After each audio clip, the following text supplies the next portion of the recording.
in his speech that this is not about victim-centric kind of law system.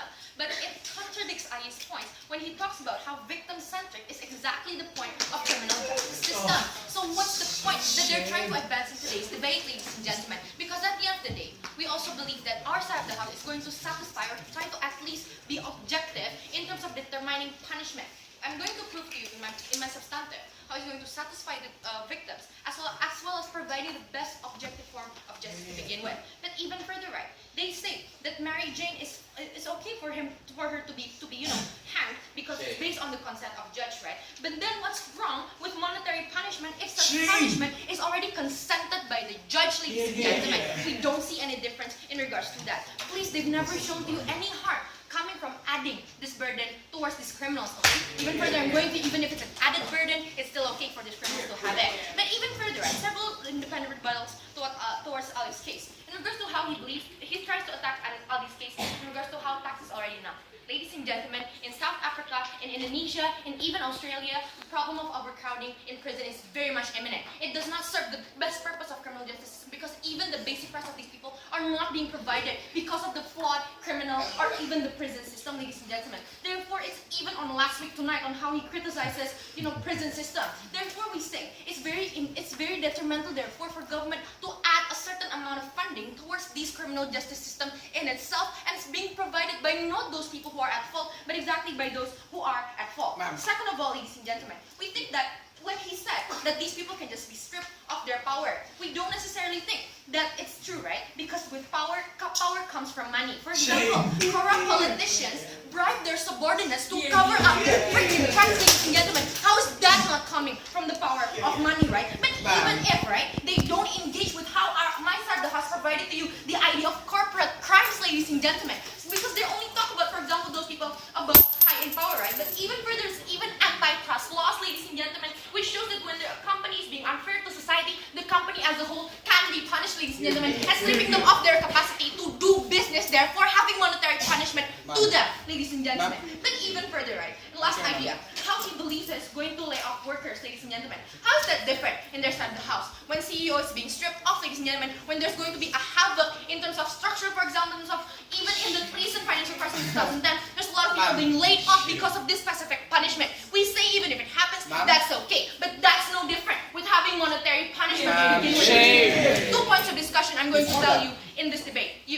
Look, number one, just because you jail a CEO, for example, doesn't mean that the whole company is gonna fuck up in Yemen. The fact that you're like taking away their money is even far worse because you're directly harming the profits of these laborers, for example. It does nothing towards this We crime. say it's gonna fuck up, ladies and gentlemen. But even if not, we say it's okay for the company to be fucked up, ladies and gentlemen. I will further prove to you in my discussion.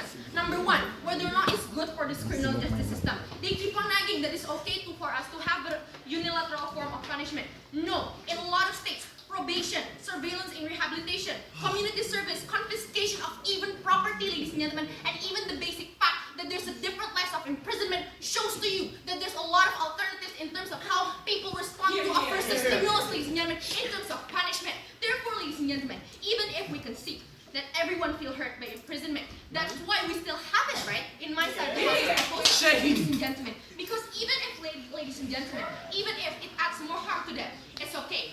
Why? Because these people who are financially doing crime has a lot of, for example, more harm, for example, that's not being exposed in this court, ladies and gentlemen, in which they cover up their tracks, for example, especially because financial crimes often involve cover-ups, which might not evidently be shown in court, ladies and gentlemen. Therefore, we say having an extra additional burden to them is actually okay, especially when Aldi told you, right, even inside prison, these prisoners are actually being burdened to do community service or to work for the sake of the prison itself. We don't necessarily see why adding a monetary burden towards these people who actually have the capacity, and we need to strip them of that capacity exactly, is important and is actually fair and human. But third point of the matter, right?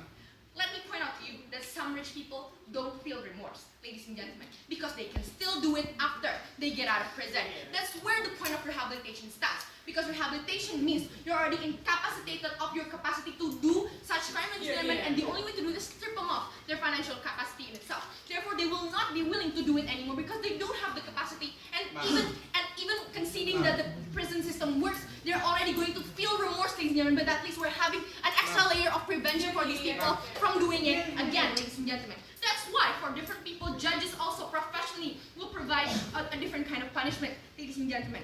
And even last point in this one, when they talk about how we're going to add community service, we don't think it's going to be enough. Why?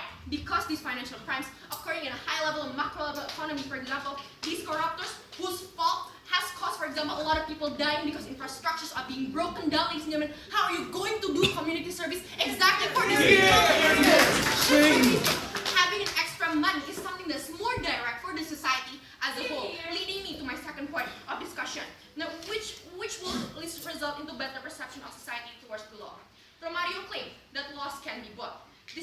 We don't necessarily think so, right? Because under my side of the house, we've proven to you how it's going to be effective. We're okay, right, with adding length of imprisonment time.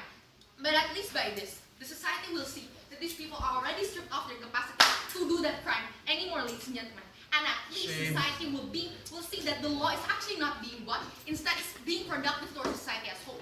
Why? Because money do directly contribute to society's welfare, ladies and gentlemen. It's being used for subsidies, being used to, build infrastructure, something that's directly being felt by society after being controlled by the government in terms of budget allocation.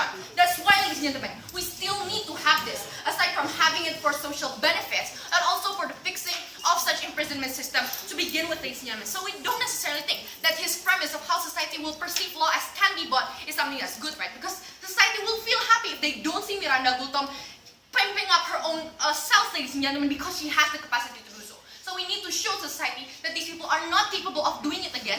Government is capable of incapacitating these people, and therefore trust can be restored towards the government's law system, ladies and gentlemen.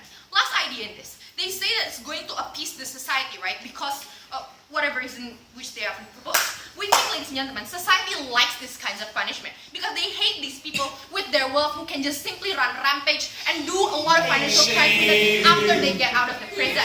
We say having an extra burden will appease the society even more, ladies and gentlemen, because they see the government is now adding a lot of layers of punishment towards these people, showing that these people will have, rich people will also even have remorse. Ladies and gentlemen, we think that we're fighting for the